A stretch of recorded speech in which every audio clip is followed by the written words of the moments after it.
கதை படிப்போமா? ஒரு காட்டில் ஒரு இளைஞன் நடந்து போய் கொண்டிருந்தான். அவனுக்கு பசி எடுத்தது. ஒரு மரத்தின் உயரத்தில் கனிந்த பழங்கள் இருப்பதை கண்டான். மரத்தின் மேல் சரசரவென்று ஏறி அவற்றில் சில பழங்களை பறித்து தின்றான். மிக கனிந்த வாசனையுள்ள பழங்கள் கிளையின் நுனியில் இருந்தது. அவற்றை எட்டி பறிக்க கிளையின் மேல் நகர்ந்து சென்றபோது அவனது பாரம் தாங்காமல் ஒரு கிளை முறிந்து விட்டது. சற்றென்று சுதாரித்த அவன் கீழே இருந்த ஒரு கிளையை பிடித்து கொண்டு தொங்க ஆரம்பித்தான். குனிந்து பார்த்தால் தரை வெகு கீழே இருந்தது.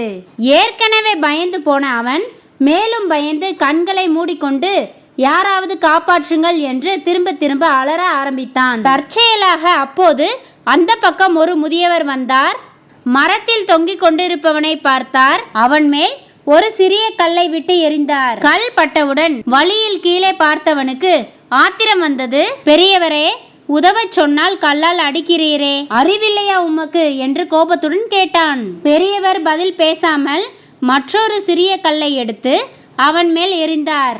மேலும் கோபமுற்ற இளைஞன் பெருமுயற்சி எடுத்து கையை வீசி மேலிருந்து கிளை ஒன்றை பலமாக பற்றி கொண்டு, நான் கீழே வந்தால் உம்மை சும்மா விட மாட்டேன் என்று எச்சரித்தான். பெரியவர் மேலும் ஒரு கல்லை அவன் மேல் விசிறினார். இளைஞன் இப்போது இன்னொரு பெருமுயற்சி எடுத்து கிளை மேல் ஏறிவிட்டான். விடுவிடுவென இறங்கி வந்த அவன் நேராக பெரியவரிடம் வந்தான். அவரை சரவாரியாக திட்டினான். ஏன் அப்படி செய்தீர்?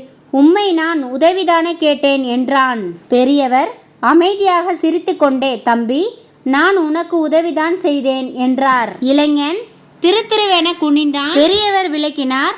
நான் உன்னை முதலில் பார்த்தபோது நீ பயத்தால் உறைந்து போயிருந்தாய். உன் மூளை வேலை செய்யவில்லை.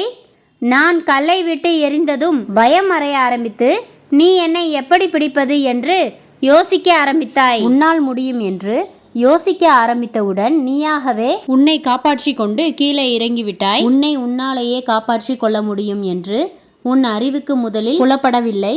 உன் பயம் உன் கண்களை மறைத்து கொண்டிருந்தது என்று சொல்லி சென்றார். பயத்தை போக்கினால் எதையும் வெல்லலாம். இந்த வீடியோ பற்றிய உங்களது கருத்துக்களை கமெண்ட்ல சொல்லுங்க.